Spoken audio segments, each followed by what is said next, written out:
We're talking about patient involvement now, and here with me is Dr. Giulio Patruno, who's from the San Giovanni Hospital in Rome, and also Dr. Sarah Ottenhof, who's from the Netherlands Cancer Institute. Hello to both of you. Hello. So we're talking about EAU-PI. Now, what is that? What does it do to increase patient awareness? EAU-PI is a patient information working group from the EAU. And we write and disseminate guideline-based, non-biased patient information in different languages.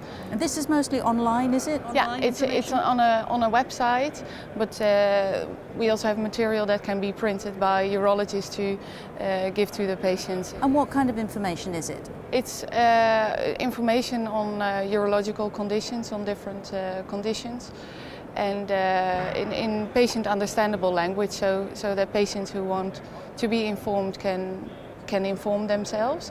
And it's also animated videos for the illiterate patient or anybody who likes to have visual input. Everyone enjoys a video, don't they? And also, Giulia, working with different nationalities, how does this work for the whole of Europe, say? Right, it's not an easy job. The EAU is a huge organization. There are 15,000 urologists coming from all over Europe and all over the world. So the message we deliver must be universal and must be available for everyone. And the EAU must play a pivotal role into spreading this message and to increase awareness among urological conditions. So men are shyer than women, and so 90% of our patients are men. So we're dealing with a shy population, and we're dealing with conditions that are not as discussed publicly like others. So the EAU must raise this at both a public level and at political level. How do you increase the impact of all of this information? Because you can load up a load of information on your website and it sits there, but then not many people are looking at it. How do you increase the impact? We must use social media. We must be present on not just traditional media, but on those social media we use on a daily basis for personal reasons.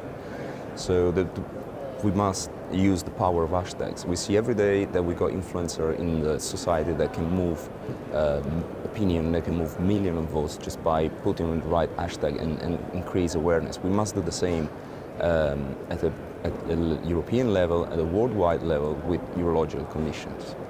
And one of the abstracts presented here, Sarah, says that cancer patients for urological cancers are much more likely to commit suicide than other types of cancer. So there needs to be some treatment or some support even after treatment, doesn't there? Yeah, absolutely.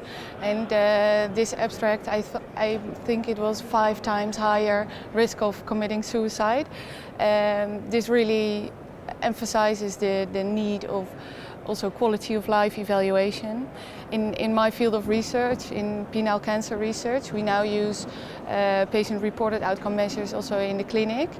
And pre- and post-operatively, we measure their subjective manhood, for example, their sexuality, fear of recurrence, also overall quality of life evaluation, micturition problems. And I think this is not well known. This is really unknown in penile cancer patients, whether are those patients that we really try to do penile sparing surgery on, are they really happier? Are they more confident? Are they is their quality of life better than the patients who needed amputation? Which is what it's all about, isn't it? Improving quality of life. Yeah, this is what it's all about, and I really think it's important that the EAU also works together with patient advocacy groups and just sharing experiences and talking about their experiences to investigate what is needed for patients, what is important to them. Fantastic. Thank you both of you for talking to me about this. Thank you.